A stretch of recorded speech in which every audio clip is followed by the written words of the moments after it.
देवताओं, भारत की कर्णधार पीढ़ी बच्चों, अभी काफ़ी देर से भजनों के माध्यम से विचार सुनने को मिल रहे हैं। अभी कुछ देर पहले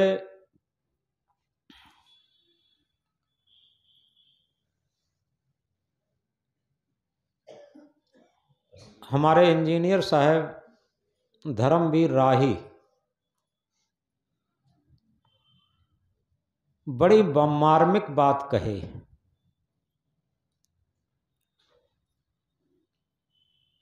क्योंकि अगर ऐसे क्रांतिकारी लोग हों तो धर्म के नाम पर अंधविश्वास, पाखंड, रूढ़ियां, शोषण, इनका पर्दा उठ सकता। यथार्थ में हम लोग लकीर के फकीर बने रहते और एक बात बहुत महत्वपूर्ण, भौतिक क्षेत्र की सारी चीजें हम प्रयोग करके मानते हैं और आध्यात्म क्षेत्र की सारी चीजें बिना प्रयोग के ही मान लेते।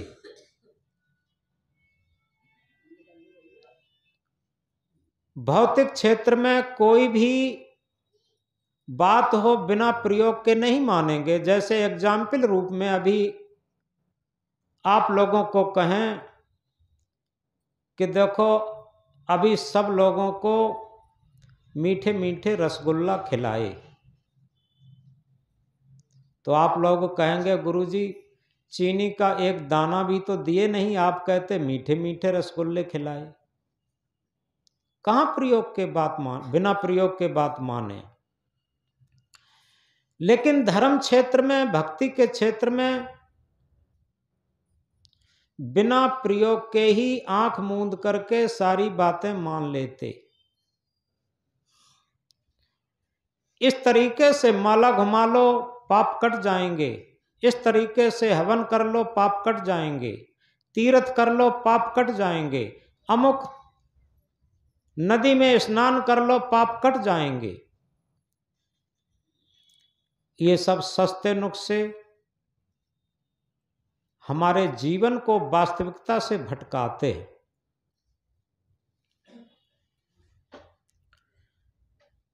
तीर्थ के संबंध में एक छोटे से उदाहरण द्वारा समझेंगे सरल भाषा में। काफी भीड़ भाड़ से लोग तीर्थ में स्नान करके पापों को काटने जा रहे थे। एक थोड़ा विवेकी व्यक्ति मिला, उसने कहा भैया सब लोग भीड़ भाड़ के साथ आप लोग कहाँ जा रहे हैं? तो लोगों ने कहा आपको नहीं मालूम, अमुक जगह स्नान करने से, अमुक नदी में स्नान करने से सारे पाप कटते हैं। हम वर्ष भर में जो भी पाप करते हैं एक बार स्नान कर लेते हैं, पाप सारे कट जाते हैं। उस व्यक्ति ने जाकर के उस तीर्थ में उस नदी से पूछा कि गंगा मैया एक बात बताओ,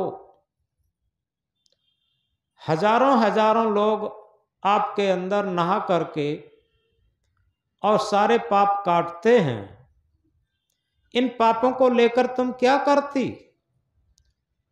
तो गंगा मैया ने कहा कि अगर हम इन पापों को अपने अंदर रखूं तो जल के भस्म हो जाऊं।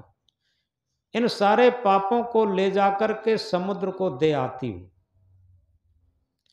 वो व्यक्ति जाता है समुद्र के पास कि भैया समुद्र बताओ, सारी नदियों में संसार के सारे लोग अपने पाप काटते हैं, धुलते हैं और नदियों द्वारा सारे पाप समुद्र में आ जाते हैं, तुम्हारे में आ जाते, तुम इन सारे पापों का क्या करते? समुद्र ने कहा कि हम ये पाप थोड़ी रखते, अगर ये पाप हम रखते तो अभी तक जल के भस्म हो जाते। क्या करते कि सूर्य की गर्मी से जब वाष्पीकरण होता है तो भाप द्वारा सारे पाप हम बादलों को दे देते। तो वह व्यक्ति पहाड़ों पर चल करके गया और बादलों से पूछा, भैया बादल एक बात बताओ, समुद्र से वाष्पीकरण के द्वारा भाप के द्वारा जो सारे पाप तुम ले आते हो, ये सारे पापों का क्या करते? बादल ने कहा कि ये पाप हम थोड़ी अपने अंदर रखते, अगर ये पाप हमारे अंदर रहते तो अभी तक जल के भस्म हो जाता। ये सब पानी के साथ साथ जिसका पाप है उसी के ऊपर बरसा देता हूं, पाप उसी के पास पहुंच जाता है। ये एक उदाहरण है समझने के लिए। जिस तरीके से किलो से आटा तौला जाता, आटा खाया जाता, किलो नहीं खाया जाता, इसी तरीके से ये बात है तौलने के लिए। कहने का मतलब ये है, कबीर साहब कहते हैं, कबीर कमाई आपनी निष्फल कभू न जाए, बोया पेड़ बबूल का आम कहाँ ते खाए। अगर हमने खेत में अपने बबूल का बीज बो दिया है तो मीठे मीठे पके पके आम के फल कहाँ से खाने को मिलेंगे? बबूल का बीज ही तो उगेगा, और बबूल का बीज उगेगा तो उसमें कांटे ही तो लगेंगे। सुर नर मुनि और देवता सात दीप नौखंड, कहें कबीर सब भोग या देह धरे को दंड। चाहे सुर हो, नर हो, मुनि हो, देवता हो, कोई भी हो, उसे अपने कर्म संस्कारों का फल भोगना पड़ेगा। तो इस तरीके से याद रखें, हम इस गफलत में न रहें कि हमारे पाप कोई दूसरा काट देगा, क्योंकि पाप हमने किए हैं। और जब पाप करना छोड़ करके उसका विरोधी कर्म, पुण्य कर्म, परमार्थ कर्म, भक्ति के कर्म, धर्म के कर्म हम करना शुरू कर दें तो पाप हमारे कम होना शुरू हो जाएंगे। लेकिन हम समझें पाप भी करते रहें और किसी औपचारिकता से हमारे पाप कट जाएंगे तो कभी नहीं पाप कटेंगे। ज्यों धन धन के रटने से निर्धन धनवान नहीं होगा, त्यों नाम मात्र के जपने से तेरा कल्याण नहीं होगा। हम केवल धन धन चिल्लाएं सुबह से शाम तक, कोई भी धनवान नहीं हो सकता जब तक धन पैदा करने की युक्ति नहीं करेगा। पानी पानी रटने से प्यास नहीं जाएगी, भोजन भोजन करने से भूख नहीं जाएगी। तो इस तरीके से किसी औपचारिकता से हमारे पाप नहीं कर सकते। एक ही उपाय है, वो है यूनिवर्सल, सार्वभौमिक। हम पाप कर्म करना बंद करके और पुण्य कर्म, परमार्थ के कर्म करना शुरू कर दें। रामायण में जैसे कहा है, परहित सरिस धर्म नहीं भाई, पर पीड़ा सम नहीं अदमाई। तो इस तरीके से एक दूसरी बात समझेंगे कि आज भीड़ तंत्र का जमाना है, जहां पर बहुमत और भीड़ होती है वहीं पर लोग भाग के जाते हैं, चाहे वो सामाजिक क्षेत्र हो, चाहे वो राजनैतिक क्षेत्र हो, चाहे वो धार्मिक क्षेत्र हो। मन में रहता है जहां भीड़ है, बहुमत है, वहीं सत्य होगा, लेकिन ऐसा कुछ नहीं। एक उदाहरण द्वारा समझेंगे। एक बार अकबर और बीरबल बैठे हुए थे। अकबर के गेट के सामने से रोड खचाखच भरा हुआ चल रहा था। सुबह से भीड़ कहीं जा रही थी। अकबर ने बीरबल से पूछा, बीरबल भाई एक बात बताओ, आज कौन सा पर्व है, कौन सा तीर्थ है, आज सारा रोड भरा हुआ चल रहा है, ये लोग कहां जा रहे? बीरबल ने कहा, सरकार दुनिया लकीर की फकीर है, अंधी भेड़ी है। तो अकबर ने कहा कि बीरबल, ये तुम्हारी भाषा मेरी कुछ पल्ले नहीं पड़ी। लकीर की फकीर, अंधी भेड़ी क्या है, हमें प्रयोग करके समझाओ। हम बिना प्रयोग के नहीं समझ पाएंगे। तो बीरबल ने कहा सरकार इसके प्रयोग के लिए कुछ समय भी लगेगा, कुछ पैसा भी खर्च होगा। अकबर ने कहा कि जितना समय लगे रजिस्टर पर छुट्टी चढ़ा दो, जो पैसा लगे खजाने में से निकाल लो। बीरबल क्या करते हैं, 1000 रुपया निकाल के ले जाते हैं और रजिस्टर में छुट्टी चढ़ा के घर पे गए। घर पे जाकर के एक मोची के पास शाम को जाते हैं। मोची से कहते हैं देख भैया, तुझे मैं 500 रुपया दे रहा हूं। उस सस्ते जमाने में 500 रुपया जब बहुत होता था। मोची ने कहा सरकार किस बात के? कि इस बात के दे रहा हूं कि तुझे एक जूते की जोड़ी बना करके तैयार करनी है और उसकी लंबाई 1.5 हाथ हो। 1.5 हाथ लंबी जूते की जोड़ी तैयार करनी है, जो बहुत खुशनुमा डिजाइनदार बेल बूटे कड़े हुए, जिसे आज तक किसी विश्व के किसी व्यक्ति ने ऐसा जूता न देखा हो, इतना लंबाई का। मोची ने कहा ठीक है सरकार, जब 500 रुपये हमें एक ही जोड़ी के मिल रहे हैं तो हम ऐसा ही बना कर देंगे। बीरबल ने कहा देख एक बात और है, इसे कोई भी जाने नहीं, ये चुपचाप तुझे बनाना है, किसी को भनक न लगे। उसने कहा ठीक है, अपने घर में ही इसे हम बना के लाऊंगा। मोची ने 8-10 दिन में वो जोड़ी तैयार की और बीरबल के सूचना दिया।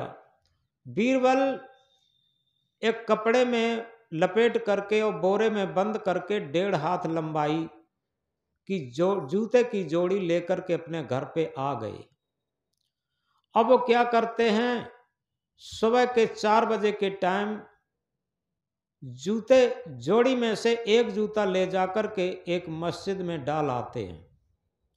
सुबह को मुल्ला जब अजान लगाने के लिए आता है, अजान कहते हैं पुकार को, उर्दू का शब्द है, तो उसने देखा 1.5 हाथ लंबा जूता।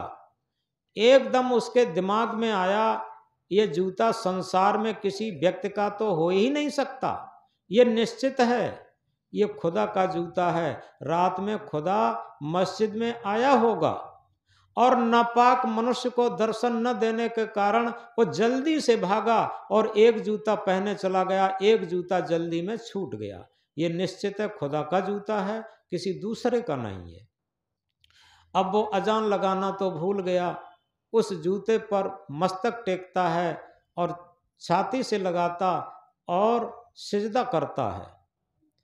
नमाजी लोगों ने सोचा अभी पुकार नहीं लगी, शायद मुल्ला बीमार हो गया क्या। वो सब समय पर पहुंचे तो देखते क्या है कि मुल्ला उस 1.5 हाथ लंबा जूता और उसकी सिजदा कर रहा है, मस्तक टेक रहा है बार बार। तो उन्होंने कहा कि मुल्ला जी क्या हुआ? अरे क्या हुआ, आज तो हमारा नसीब चमक गया। क्या हुआ कि रात में खुदा मस्जिद में आए और 1 मिनट का अंतर हो गया, हम नापाक मनुष्य को दर्शन न देने के कारण जल्दी से भागे, एक जूता पहने चले गए, एक जूता छूट गया, देखो ये खुदा का जूता। सबने बारी बारी से देखा और ये कहा कि वास्तव में इतना लंबा जूता किसी मनुष्य का तो हो ही नहीं सकता, ये तो खुदा का जूता है। और सभी लोग बारी बारी से उस पर मस्तक टेकने लगे, सिजदा करने लगे। इस तरीके से सुबह होते होते ये सूचना बहुत अविलंब गति से पूरे नगर में फैल गई। अब क्या हिंदू क्या मुसलमान सभी उस खुदा के जूता के दर्शन करते और चढ़ाना चढ़ाते मस्तक टेकते। धीरे धीरे ये सब क्रम चलता रहा और उधर बीरबल क्या करते हैं, अकबर बादशाह के यहाँ ड्यूटी देने लगे। और एक दिन अकबर बादशाह तक खबर पहुंची। अकबर बादशाह ने कहा कि बीरबल तुमने कोई नई सूचना सुनी? बीरबल ने कहा क्या सरकार? कि मैंने सुना है कि उस बड़ी वाली मस्जिद में रात में खुदा आया और खुदा जल्दी से भागा, एक जूता पहने चला गया और एक जूता छूट गया। तो उस मस्जिद में खुदा के जूता के दर्शन क्या हिंदू क्या मुसलमान सभी लोग करते हैं और चढ़ाना भी चढ़ाते हैं। ये एक नई सूचना तुमने क्या सुनी? बीरबल ने कहा कि सरकार सुना तो मैंने भी था, लेकिन मैंने कोई ध्यान नहीं दिया। अकबर ने बीरबल को डांट लगाई, ये कहा कि क्यों नहीं ध्यान दिया, ये तो ध्यान देने योग्य बात थी, बहुत मोस्ट इंपॉर्टेंट बात थी, तुमने ध्यान क्यों नहीं दिया। अकबर ने कहा कि जल्दी सवारी सजाओ, सारी जनता खुदा के जूता के दर्शन करती है, हम भी खुदा के जूता के दर्शन करने चलेंगे। सवारी सजाई गई। अकबर और बीरबल वहां पहुंचे मस्जिद के पास, तो सारी भीड़ हटाई गई और जूते पर से चढ़ा हुआ चढ़ाना सब हटाया गया। और जैसे ही वह जूता निकाल करके अकबर सम्राट के हाथ में दिया गया, अकबर सम्राट ने उस जूता को देखा और एकदम उस जूते को हृदय से लगाया और मस्तक टेका और उसे चूमा और उसकी सिजदा की और ये कहा कि इतना लंबा जूता खुदा के अलावा किसी मनुष्य का तो हो ही नहीं सकता। चढ़ाने के रूप में कुछ मोहरें चढ़ा दी क्योंकि सम्राट थे और बाद में चले आए। क्या होता है, उन मोहरों को लेकर के और उस चढ़ाने को लेकर के उन मस्जिद के पदाधिकारियों में आपस में कानाफूसी होने लगी कि इसमें हमारा हिस्सा ज़्यादा है, इसमें हमारा हिस्सा ज़्यादा है। जिस मुल्ला को वो जूता मिला था उसने कहा देखो भैया, इसमें हिस्सा किसी का नहीं, जूता हमें मिला है, ये सारा चढ़ाना मेरा है।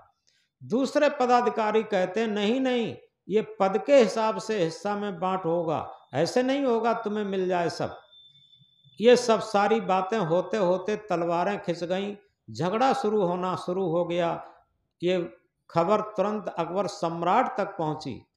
अकबर सम्राट ने बीरबल से कहा, बीरबल जल्दी जाओ पुलिस को लेकर के और वहां झगड़ा शांत करो, नहीं तो बहुत खून खराबा होगा। बीरबल जाते हैं पुलिस को लेकर के। बीरबल को जाते ही वहां भीड़ शांत होती है। उन्होंने कहा देखो भैया, इस खुदा के जूता के पीछे लड़ते क्यों हो? अरे इसमें हस्सा कसी नहीं है, इसमें कोई बंटवारा नहीं है। जिसने पाक दिल से खुदा की इबादत को 5 बार अदा किया होगा और पाक दिल से इबादत करके खुदा की इस जोड़ी का जो दूसरा जूता मांग लेगा और जिसे खुदा का जूता दूसरा मिल जाएगा उसी की सारी रकम होगी, इसमें कोई हिस्सा कसी नहीं होगी। ये निर्णय सबकी समझ में आ गया। अब क्या था, सभी लोग अपने तरीके से नमाज, अपने तरीके से जो जैसा जानता था वो सब करना शुरू कर दिया। 12-12 घंटे हो गए नमाज अदा करते हुए, लेकिन अभी तक जूता आसमान से नहीं गिरा। अब लोग वो थक हार करके भूखे प्यासे फिर लड़ाई शुरू कर दिए। उधर अकबर सम्राट तक फिर सूचना पहुंची। अकबर सम्राट ने बीरबल से कहा, बीरबल कैसा झगड़ा शांत किया, और जल्दी झगड़ा शांत करो, वहां तो दोबारा झगड़ा शुरू हो गया, खून खराबा होगा। बीरबल ने कहा सरकार अब की बार नहीं होगा। बीरबल जाते हैं, वहां पर भीड़ तो वैसे ही खिसियानी हुई थी। बीरबल जैसे घाव में नमक छिड़क देते हैं। उन्होंने कहा कि हमें लगता है कि आप लोग सही तरीके से नमाज अदा नहीं किए। अगर सही तरीके से नमाज अदा किए होते तो खुदा इस जोड़ी का दूसरा जूता गिरा देता। सब लोगों ने कहा कि तुम बड़े भारी भक्त बनते हो, तुम ही जूते की जोड़ी का जूता दूसरा मिला दो, तुम ही सारी रकम ले जाना। उन्होंने कहा देखो भाई, हम अपने तरीके से भजन ध्यान करना जानते हैं और हमारा भजन थोड़ा एकांत में होता है। आज मैं जल्दी की वजह से नहा धो भी नहीं पाया। अगर आप लोग आज्ञा दें तो सुबह को ब्रह्म मुहूर्त बेला में हम नहा धो करके आएंगे और अपने तरीके से भजन ध्यान करेंगे। एक बात बताओ, अगर हमारे भजन ध्यान पर कहीं खुदा खुश हो गया तो ये सारी रकम मेरी होगी। सब एक सुर से कहने लगे कि हाँ तुम्हारी होगी, ले जाना। कि वो लोग समझते थे ये निर्णय गलत हो गया है और हम लोगों की नमाज पर खुदा खुश ना हुआ तो इसके भजन ध्यान पर खुद खुश कैसे हो सकता। बीरबल घर जाते हैं और सुबह 3 बजे अर्ली मॉर्निंग उठ करके और नहा धो करके नित्य क्रिया से निवृत्त होकर के नहा धो करके और जो जोड़ी का जूता एक घर में पहले से रखा था उसे बगल में दावा और ऊपर से चादरा ओढ़ करके चले आते हैं अपने कुछ भजन गुनगुनाते गुनगुनाते। ऐसा भजन गुनगुनाते गुनाते मस्जिद तक आए। उन्होंने कहा देखो भैया मस्जिद के अंदर से सभी निकल आओ, इस टाइम सभी शांत रहेंगे, कोई बातचीत नहीं करेंगे और एक कंबल बिछा दो। कंबल बिछ गया और सभी लोग शांत रहेंगे जब तक हम भजन ध्यान करेंगे। उस पर बैठ करके बीरबल भजन ध्यान करने लगे। 20-25 मिनट शांत बैठे होंगे। उन्होंने शरीर में झटका लगाया और बगल से वही जूता निकल पड़ा जो दाब के लाए। जूता जैसे ही निकल पड़ा और जूते को हाथ में उठा के कहने लगे ओहो हमारे भजन ध्यान पर खुदा खुश हो गया, देखो जोड़ी का जूता गिरा दिया। सभी लोग भाग भाग के आए और उस जोड़ी के जूते से मिलाए जो पहले मिला था। कोई डिफरेंस नहीं, कोई भिन्नता नहीं, बराबर का जूता था और बिल्कुल एक तार। अब सभी लोग माथा ठोंकते हैं या अल्लाह मेरी 5 बार पाक दिल से की हुई नमाज पर तू खुश न हो सका और इस बीरबल के 20-25 मिनट भजन ध्यान पर खुश हो गया और जूता गिरा ही दिया। अब क्या करें। शर्त के अनुसार बीरबल सारी रकम बटोर के ले गए। 50% रकम गरीब जनता में उन्होंने बांट दी और 50% रकम बैंक बैलेंस कर दी। अकबर सम्राट के यहाँ ड्यूटी देने लगे। एक दिन अकबर को याद आया कि बीरबल एक बात बताओ, एक बार तुम छुट्टी ले गए थे, कुछ पैसे भी ले गए थे और तुमने कहा था दुनिया लकीर की फकीर होती है, अंधी भेड़ी होती है, एक प्रयोग करके दिखाएंगे, लेकिन वो प्रयोग कब दिखाओगे। तब बीरबल ने याद दिलवाई कि सरकार वो प्रैक्टिकल वो प्रयोग तो हम दिखा चुके हैं, आप समझ नहीं पाए कि कब दिखाए। तब उन्होंने एक तरफ से बात बताई कि इस तरीके से मैंने एक मोची से 1.5 हाथ लंबाई का 500 रुपया देकर के एक जूते की जोड़ी तैयार करवाई थी और उसी में से एक जूता हम मस्जिद में 4 बजे के टाइम डाल आए थे और मुल्ला ने समझा कि खुदा हम नापाक मनुष्य को दर्शन न देने के कारण जल्दी से भागा, एक जूता छोड़ गया और एक जूता पहने चला गया। अब क्या हिंदू क्या मुसलमान सभी लोगों ने जूता के दर्शन किए, उस पर मस्तक टेका, सबने चढ़ौना चढ़ाया और यहाँ तक आप अकबर सम्राट होते हुए भी आपने भी मस्तक टेका, चूमा चाटा और सिजदा की और इसी को कहते हैं दुनिया लकीर की फकीर। यथार्थ स्थिति क्या थी, सत्य स्थिति क्या थी, लेकिन लोग क्या मान बैठे। और इसी तरीके से धर्म के नाम पर, पूजा के नाम पर, भक्ति के नाम पर लोग आज तक कुछ का कुछ मानते रहते हैं और वास्तविकता को नहीं समझ पा रहे हैं। तो इसलिए सदगुरु कबीर साहब इसी बात को जगाते हुए हर महामंत्र में उन्होंने जगाया है। तो हम इस बात को समझें कि धर्म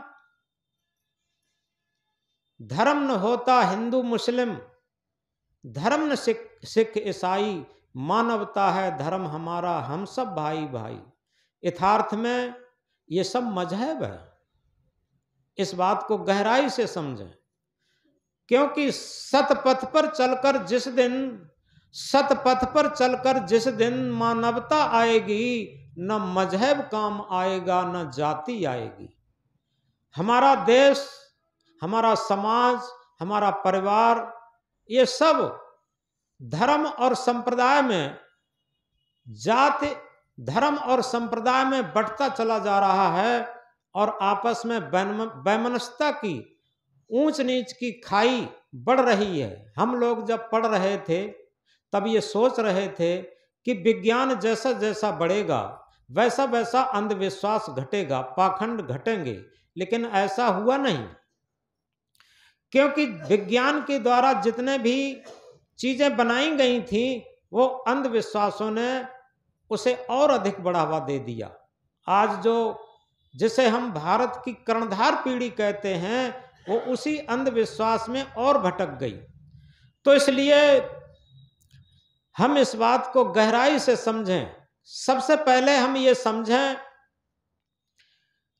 धर्म धर्म तो सब कहें, मजहब धर्म ना होए, निर्मल मन का आचरण सत्य धर्म है सोए। हम धर्म धर्म चिल्ला रहे हैं, लेकिन धर्म कोई मजहब नहीं होता। ये मजहब तो पार्टियां हैं, जैसे राजनीतिक पार्टियां। वो पार्टियां सब एक जगह चाय पीती हैं, एक जगह रहते हैं सब लोग, और जनता में बहुत बड़ी बंटवारा करते।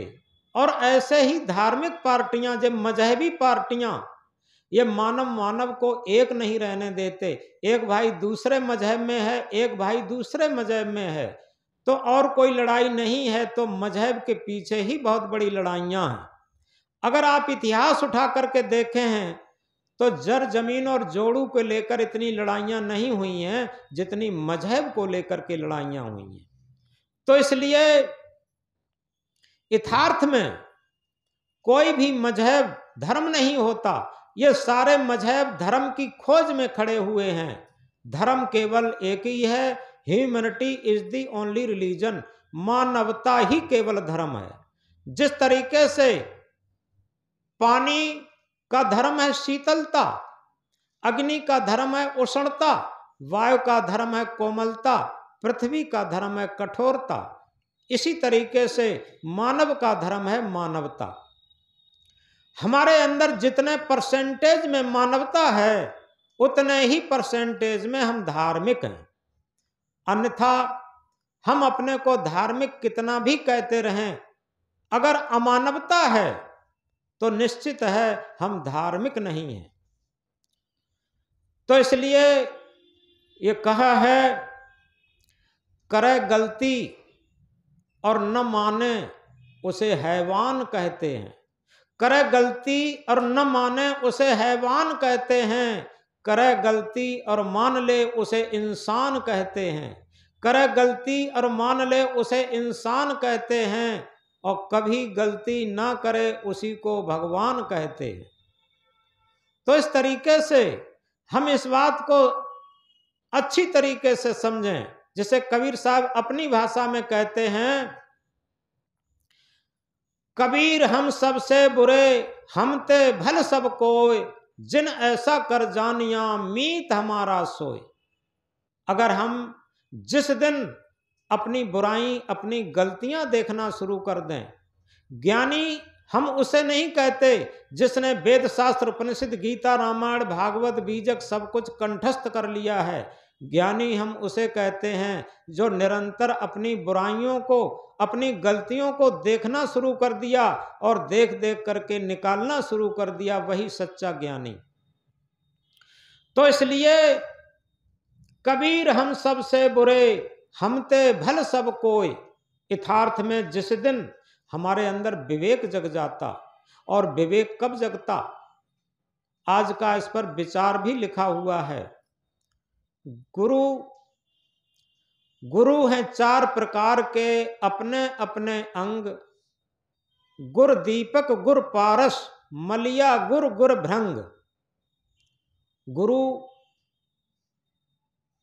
दीपक के समान होते, गुरु और कोई नहीं है। इस बात को और गहराई से समझें, इसमें भी अंधविश्वास न रखें। सच्चा गुरु हमारी आत्मा है, कोई शरीर गुरु नहीं होता। गुरु के अंदर भी जो गुरुत्व है वो आत्मा की उन्नत अवस्था है, क्योंकि आत्मा के तल पर जो जीवन जीता है वही सच्चा गुरु, वही सच्चा संत। और जो मन के तल पर, इंद्रियों के तल पर जीवन जीता है वही सच्चा सांसारिक। बस इतना अंतर है। आत्मा के तल पर जीवन जीने वाला सच्चा संत, सच्चा सदगुरु, सच्चा पथ प्रदर्शक, और मन इंद्रियों की गुलामी में जीवन जीने वाला वही सच्चा सांसारिक स्वार्थी। इतना अंतर होता तो गुरु हैं 4 प्रकार के अपने अपने अंग, गुरु दीपक, गुरु पारस, मलिया गिर, गुरु भृंग। इस बात को थोड़ा समझेंगे। गुरु दीपक के समान है। जिस प्रकार किसी अंधेरे कमरे में प्रज्वलित दीपक रख दें तो कमरा प्रकाशित हो जाएगा, उसका अंधकार भाग जाएगा। इसी तरीके से एक प्रज्वलित दीपक से हम हजारों दीपक प्रज्वलित कर सकते। और ऐसे ही जिसके अंदर आत्मज्ञान, सेल्फ नॉलेज जग गया है, इसके लिए कहा है परख नहीं सकती हैं रत्नों को हर इंसान की आंखें, परख नहीं सकती हैं रत्नों को हर इंसान की आंखें, और दिखाई सत्य क्या देवे, दिखाई आत्म क्या देवे, दिखाई परमात्म क्या देवे, जब तक न हो ज्ञान की आंखें। हमारे पास ज्ञान नेत्र, जिसे विवेक नेत्र कहा, जिसे थर्ड आई कहा, जब हमारे अंदर प्रस्फुटित होने लगता और तभी हमें अपने अंदर सत्य का, आत्म का, परमात्मा का साक्षात्कार होने लगता। तो इस तरीके से गुरु दीपक भी हैं। हमारे हृदय के अंदर जो अज्ञान अंधकार है उसे भगाने के लिए हमारे अंदर ज्ञान का दीपक प्रस्फुटित करते, विवेक का दीपक प्रस्फुटित करते, सेल्फ नॉलेज का दीपक प्रस्फुटित करते। इसलिए गुरु दीपक भी हैं, गुरु पारस भी हैं।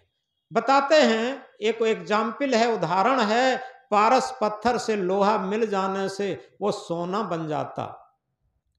अब ये बन जाता कि नहीं बन जाता, लेकिन एक एग्जाम्पल जरूर है। अब उसी तरीके से अगर वास्तव में हम किसी आदर्श पुरुष, संत पुरुष के सानिध्य में अपना जीवन व्यतीत करने लगते या उसके बताए हुए आचरण पर चलने लगते, उसके बताए हुए सूत्रों को अपने जीवन में उतारना शुरू कर देते, जिसे कहा है action speak ladder than words, कर्मों की धुन शब्दों से ऊंची होती है। सदगुरु कबीर साहब ने अपनी भाषा में कहा है, कहनता तो बहुत मिले, गहनता मिला न कोय, सो कहनता बह जान दे जो न गहनता होए। कहने वाले वाचक ज्ञानी बहुत मिल जाते हैं, भाषण देने वाले कोई कमी नहीं, लेकिन ऐसे लोग बहुत कम मिल लेते हैं जो उसे ग्रहण भी करते हो। कबीर साहब कहते हैं उस कहनता को बह जाने दे, उस वाचक ज्ञानी को बह जाने दे जो ग्रहण न करता हो। तो ये कहा है। दूसरी बात, character is the transcription knowledge into action, ज्ञान का क्रिया में बदलना ही आचरण है। अगर हम ज्ञान, ऐसा कोई भी नहीं है जो ज्ञान को नहीं जानता है, लेकिन विशेषता उसकी है जो जाने हुए ज्ञान का आचरण भी करता हो। अगर जाने हुए ज्ञान का आचरण करता है, निश्चित है वही ज्ञानी, वही भक्त, वही संत। तो इसलिए हम कह रहे थे गुरु पारस भी है। ऐसे गुरु के सानिध्य में रहने से हमारे ऊपर बहुत प्रभाव पड़ता, और ऐसा प्रभाव पड़ता कि वास्तव में हमारे अंदर भी वो पारस की शक्ति आ जाती। और पारस कोई दूसरा नहीं है। अगर इसका आध्यात्मिक विश्लेषण किया जाए तो आत्मा रूपी गुरु ही पारस रूप है, और ये लोह रूप शरीर है।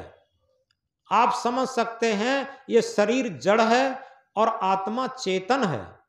अगर इस आत्मा सत्य चेतन का साथ ये शरीर न हुआ होता तो ये शरीर चेतनवत कैसे महसूस होता।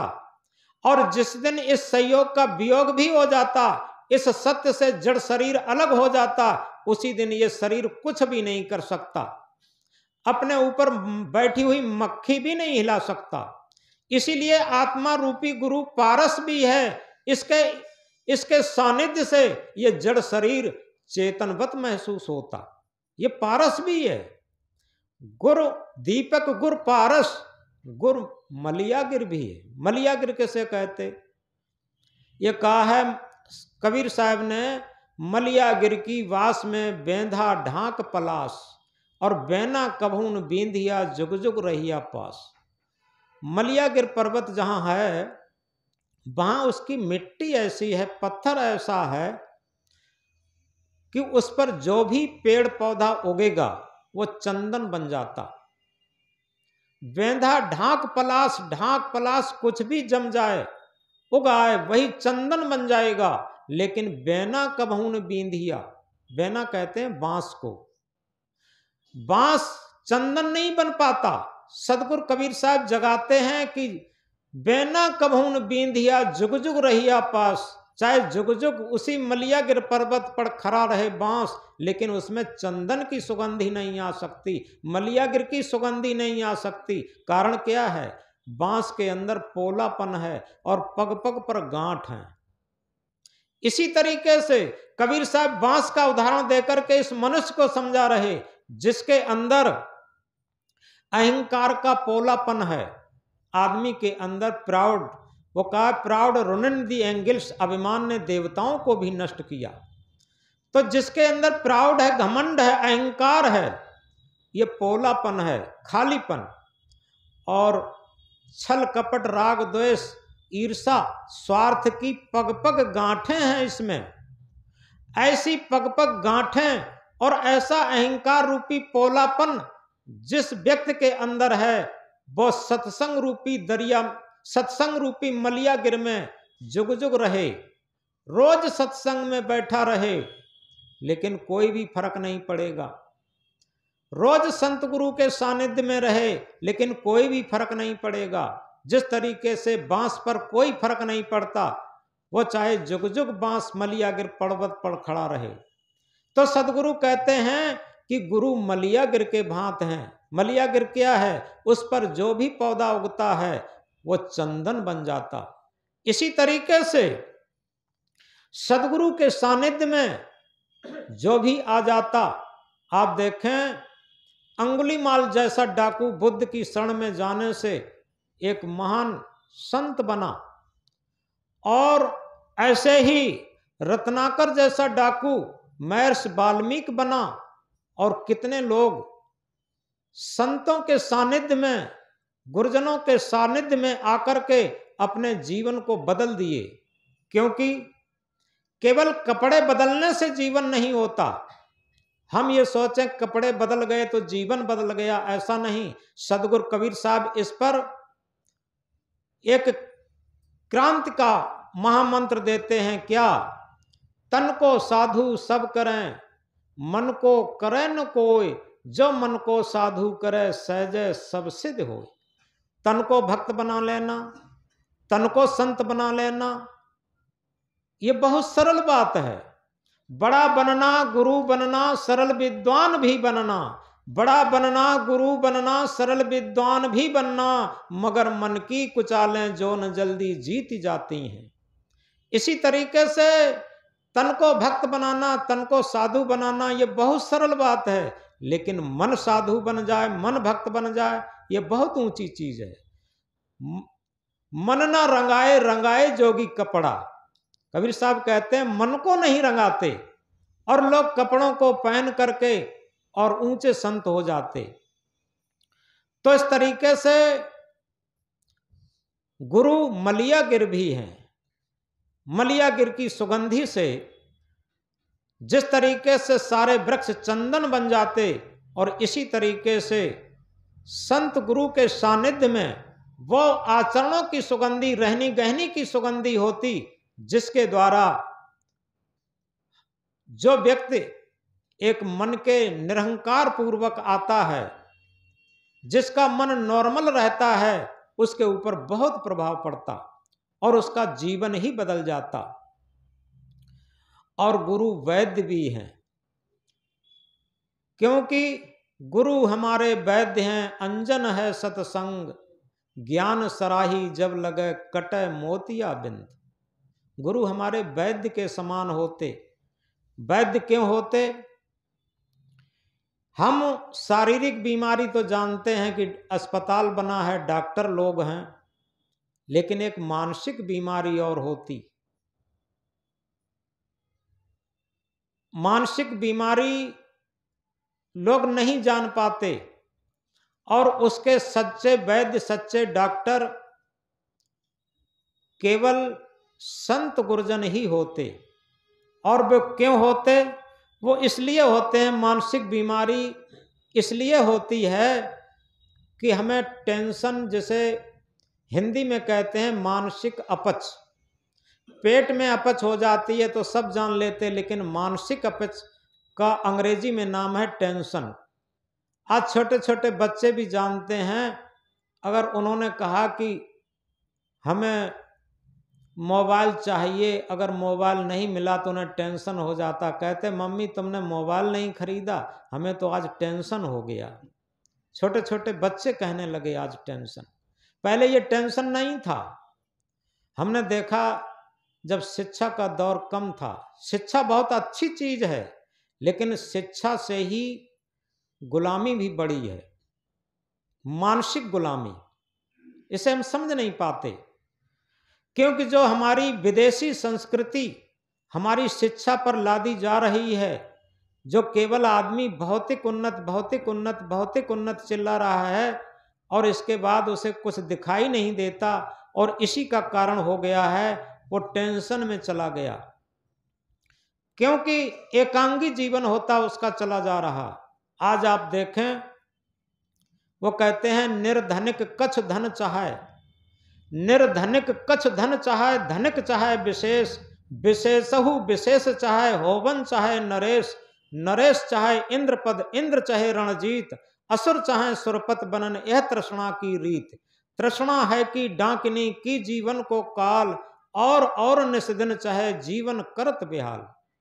हविस की हविस इंसान को हैवान बना देती है, हविस की हविस इंसान को हैवान बना देती है, हविस की चोट इंसान को इंसान बना देती है, हविस की चोट इंसान को इंसान बना देती है। अगर हविस से बचें जीवन भर तो इंसान को भगवान बना देती है। इस मन की हविस से बचने के लिए हमें आध्यात्मिक विद्या की जरूरत है। हम केवल भौतिक शिक्षा को ही जानते हैं, भौतिक डिप्लोमा कर लिए बस समझते हैं कि हम शिक्षित हो गए, ऐसा कुछ नहीं। सर्वांगीण विकास के लिए, जीवन के विकास के लिए, जीवन की उन्नति के लिए हमें भौतिक शिक्षा के साथ साथ आध्यात्मिक शिक्षा की भी जरूरत है, क्योंकि इसके लिए कहा है कि body is the motor and soul is the driver. शरीर एक मोटर के समान है, आत्मा इसमें एक ड्राइवर के समान है। बाहरी मोटर को हम डीजल और पेट्रोल देते हैं, लेकिन ड्राइवर को भी तो खुराक देते हैं। अगर ड्राइवर को खुराक दें और मोटर को खुराक दें गाड़ी तब भी नहीं चलेगी, और मोटर को खुराक दें और ड्राइवर को खुराक न दें तब भी गाड़ी नहीं चलेगी। लेकिन इस जीवन रूपी गाड़ी, ये शरीर रूपी मोटर है और इसमें आत्मा रूपी ड्राइवर है। शरीर को तो हम खुराक जानते हैं, रोटी कपड़ा और मकान। रोटी कपड़ा और मकान की शिक्षा हमारी भौतिक शिक्षा देती, लेकिन क्या कभी विचार करके देखें, इस शरीर रूपी मोटर का ड्राइवर जो है आत्मा, आत्मा के बिना ये शरीर संचालित नहीं हो सकता। आखिर वो ड्राइवर क्या है और ड्राइवर की खुराक क्या है, ये शिक्षा हमें आध्यात्मिक शिक्षा देती। तो इसीलिए कहा भौतिकता के साथ साथ, भौतिकता के साथ साथ आध्यात्म को भी लेता चल, जड़ विषयों से हटकर के चेतन स्वरूप में रमता चल। यथार्थ में जब हम अपने आत्म स्वरूप, अपने चेतन स्वरूप के अनुरूप भी जीवन जिएंगे तो समझो ये हम आध्यात्मिक खुराक दे रहे हैं, ये आध्यात्मिक शिक्षा है, और इसी से हम मानसिक रोग को दूर कर सकते। क्योंकि ये कहा है जिंदगी जीने का मकसद खास होना चाहिए, जिंदगी जीने का मकसद खास होना चाहिए, अपने आप पर विश्वास होना चाहिए, अपने आप पर विश्वास होना चाहिए। जिंदगी में खुशियों की कोई कमी नहीं होती, जिंदगी में खुशियों की कोई कमी नहीं होती, बस हमें जीने का सही अंदाज होना चाहिए, बस हमें जीने का सही अंदाज होना चाहिए। तो जीने का सही अंदाज तभी होगा जब भौतिक जीवन के साथ साथ हम आध्यात्म जीवन के लेकर के चलें। अपने जीवन का मकसद खास होना चाहिए। खास क्या है? अगर किसी आदमी को पूछो आप बताओ जीवन को क्यों जीते हो, वो कहेगा कमाने के लिए जीते हैं। और उससे पूछो भाई ये बताओ कमाते क्यों हो, तो वो कहेगा खाने के लिए कमाते हैं। और उससे पूछो खाते क्यों हो, तो वो कहेगा कि जीने के लिए खाते हैं।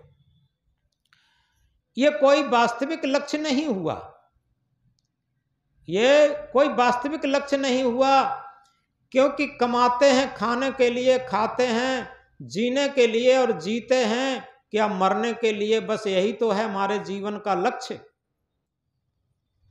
और इतना तो पशु पक्षी भी करते हैं, इतना तो पशु पक्षी भी करते हैं। पेट और भोग तक वो भी सीमित हैं, लेकिन इसके अलावा भी मनुष्य जीवन का कुछ और अलग ही जिंदगी है। क्योंकि सदगुरु कबीर साहब क्या कहते हैं, मानुष होए के नाम हुआ, मुआ सो ढांगर ढोर, एको जीव ठौर नहीं लागा, हुआ सो हाथी घोर।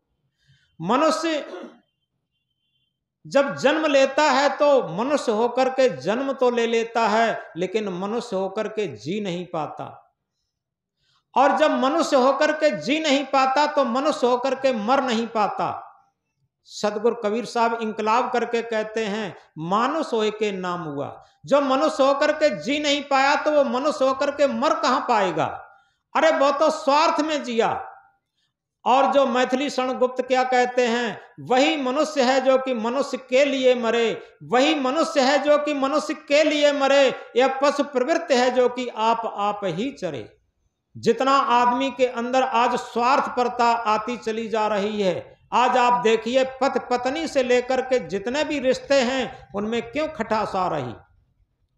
केवल सब में मन की स्वार्थपरता बढ़ती चली जा रही, और जितना स्वार्थ बढ़ता चला जा रहा है और उतनी ही अशांत मानसिक टेंशन बढ़ता चला जा रहा है। ये अपने आप है। और पहले लोगों के अंदर इतना स्वार्थ नहीं था।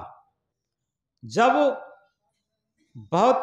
ये नियम की बात होती है, भौतिक जीवन की तरफ जितना आकर्षण होता चला जा रहा उतना ही आदमी स्वार्थी होता चला जा रहा। क्योंकि मन इंद्रियों की गुलामी जितनी बढ़ेगी उतनी ही आदमी की जिंदगी स्वार्थी बनेगी, और जितनी स्वार्थ लिप्सा बढ़ती जाएगी उतना ही आदमी के अंदर टेंशन, वैमनस्यता, ईर्षा बढ़ती चली जाएगी।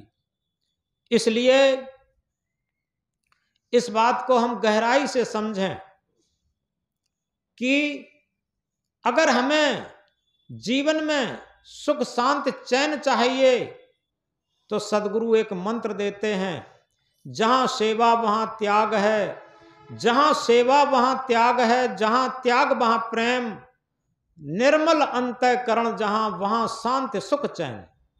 जहां सेवा भाव होगा वहां पर त्याग भावना होगी, और जहां त्याग भाव होगा वहां प्रेम होगा। आज प्रेम नहीं है, आज स्वार्थ में ममता है, मोह है, आसक्ति है। प्रेम लोगों में पहले होता था, पहले लोगों में प्रेम होता था। एक छोटी सी बात कह करके बात को खत्म करेंगे, क्योंकि समय भी बढ़ता है। ऐसा था कि बड़ा भाई मालिक था और छोटा भाई काम धंधा करता था। ये पहले की बात है, एग्जाम्पल है और सच्ची बात भी है, सच्ची घटना भी है। संयोग ये बना कि बड़ा भाई मालिकी करते करते थोड़ी दिनों में उसके अंदर कुछ स्वार्थपरता पनप गई। पनपने के बाद वो क्या करता है, हेरा फेरी से अपने छोटे भाई का खेत भी अपने नाम करवा लेता है। जब उसने खेत करवा लिया तो छोटे भैया के लिए नोटिस गया। जब खेत उसके नाम हो गया, उसने वो नोटिस अपने बड़े भाई को दिखाया। उसे कुछ भी नहीं पता था कि देखो भैया ये नोटिस क्यों आया। तो उसने कहा कि तुम्हारे हिस्से की जमीन किसी तरीके से हमारे हिस्से में आ गई। तो उसने कहा कोई बात नहीं, जब हम लोगों में प्रेम है तो आपके नाम रहेगी तो उससे क्या फर्क पड़ता।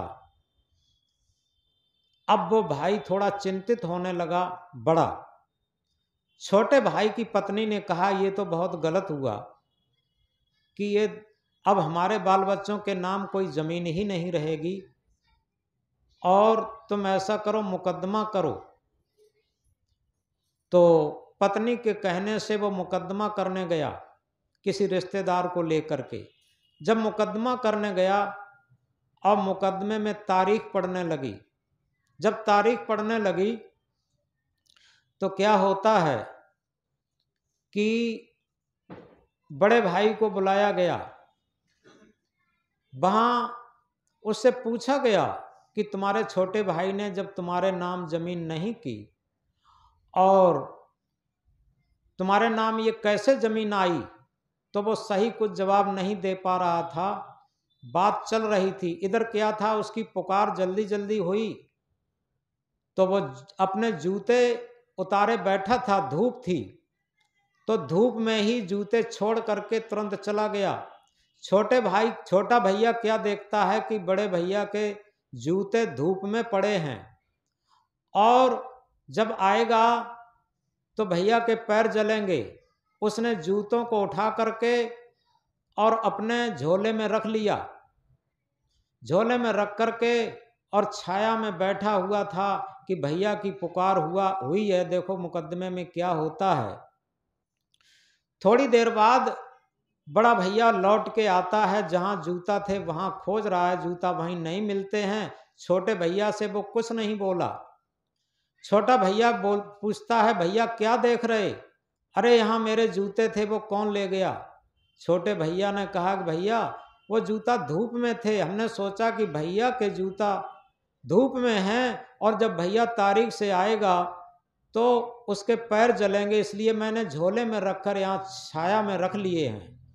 और इस बात को जैसे ही बड़े भैया ने सुना, उसके इतना धक्का लगा कि एक इंसान मैं हूँ जो छोटे भैया की जमीन को अपने नाम लिखा लिया हूँ, और एक भैया वो है जो हमारे पैर जलने की उसे चिंता है, मेरे जूते उसने झोले में छुपा के रख लिए हैं जिससे भैया के पैर न जलें, मुझे धिक्कार है। और वो जाता है, भैया को लिपट जाता है और फूट फट कर रोने लगता है और ये कहता है कि चलो भैया घर पे। छोटे भैया ने कहा कि भैया चलें कैसे, तुम्हारी तो पुकार हो गई है, हमारी तो पुकार अभी नहीं हुई है। बड़ा भैया कहता, भैया अब पुकार हो चुकी है, अब हम अपनी भी जमीन तुम्हारे नाम लिखाएंगे, अब हम अपने कुछ नहीं रखेंगे, इतना विशाल मेरा भैया है, मैंने बहुत गलत पाप किया है, मैं आज पश्चाताप में रो रहा हूँ।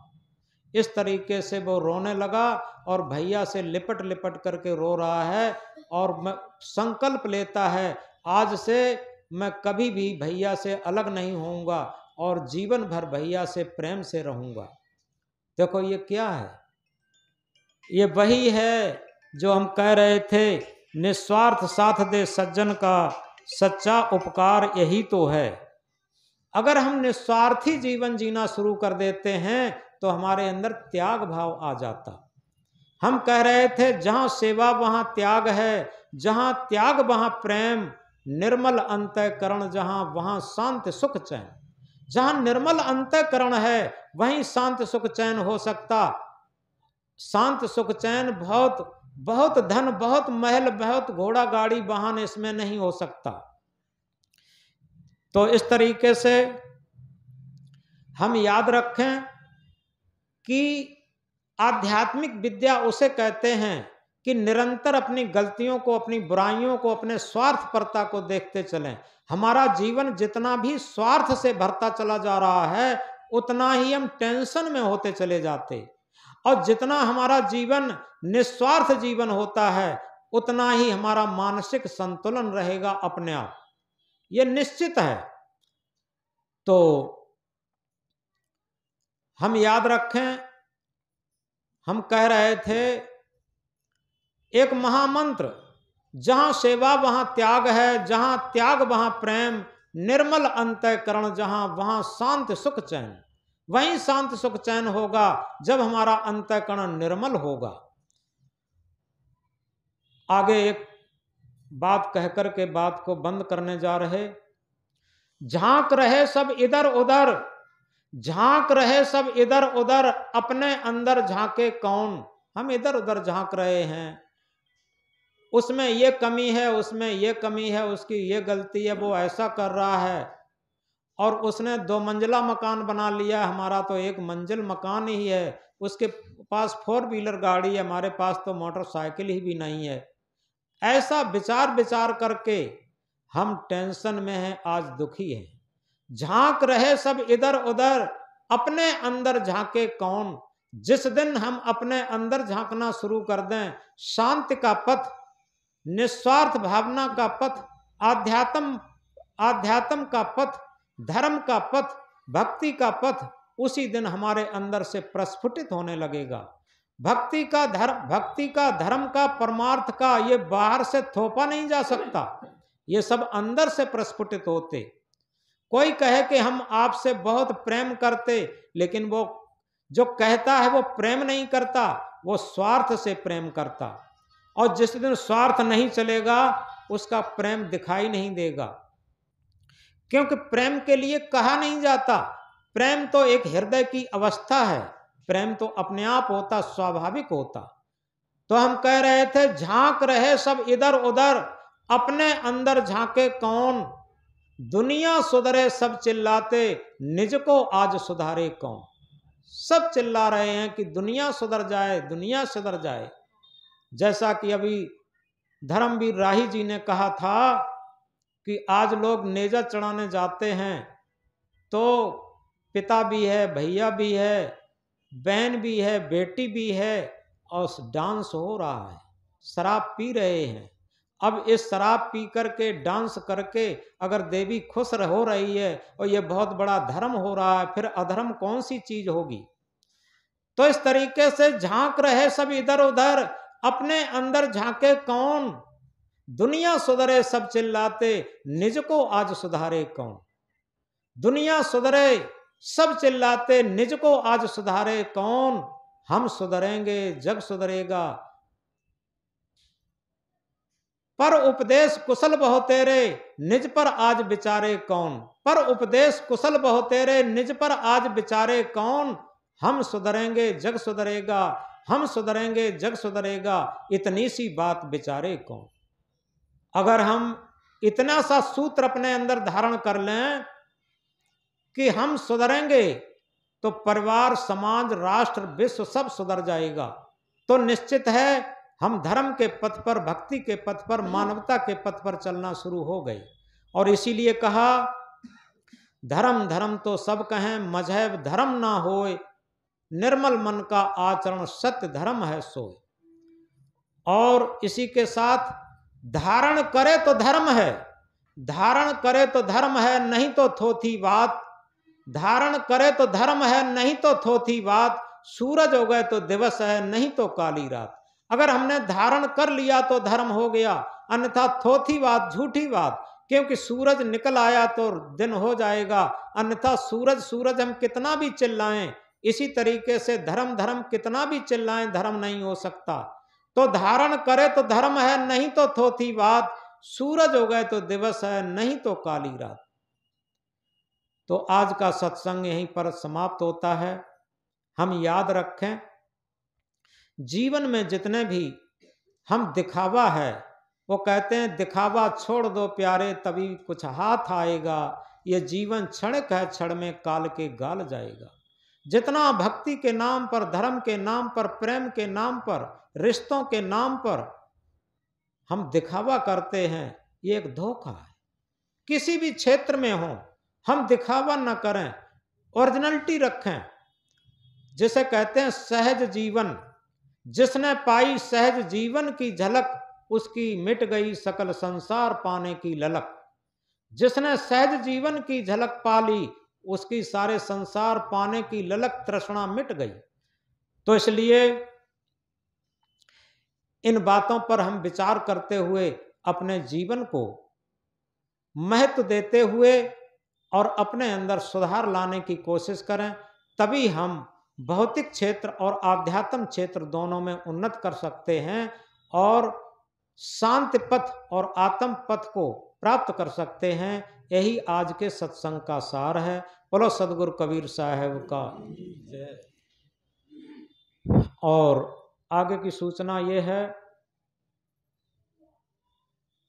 आगे बीच में एक रविवार पड़ रहा है 25 दिसंबर को, और इसके बाद जो अगला रविवार पड़ेगा वो नववर्ष को पड़ेगा। तो जैसा कि प्रतिवर्ष लोग नववर्ष को आते ही हैं, वैसे ही कुछ नववर्ष को सभी लोग कुछ प्रसाद वगैरह बन जाएगा और बट भी जाएगा। भोजन प्रसाद